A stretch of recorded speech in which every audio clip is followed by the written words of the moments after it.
Bandeko balandi mbote na bino boye malamu na kati ya mission na bino mokolo ya lelo. Na kati ya calendrier africaine tozali mokolo ya nkenge.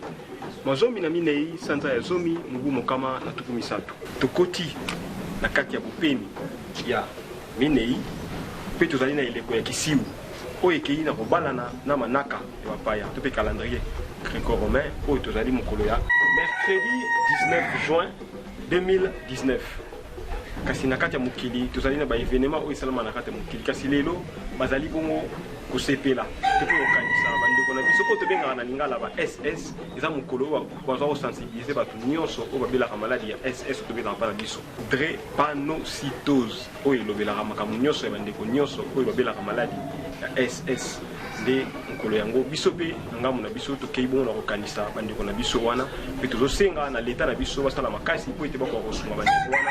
bazo bakisi ya malonga oyo kosunga bango mpona bomoi na bango ya mokolo na mokolo po ete bazala na durée ya vie ya molai nde matondo mingi na eteni wana kozanga te mpona mokolo mwa lelo kotombela mbotama elamu na babundi banso baza bisika na bisika mpe bandeko nyonso babundi oyo bazali kosala makasi po ete sango etambola biteni na biteni totombela bino banso mbotama elamu ata kozwa na bakombo na bino te kasi totombeli bino mbotama elamu mpe kotombela bongo mokolo ya nkenge elamu mpona babundi banso mpe bayindo banso baza bisika na bisika tokozanga te kozongisa matondo mingi na kopu mpe tatalozayadi oyo basungi biso mpona manaka malelo tozanga te kozongisa na tata na biso elongo mpona mokolo malelo matondo mingi tokutani na manaka oyo ezali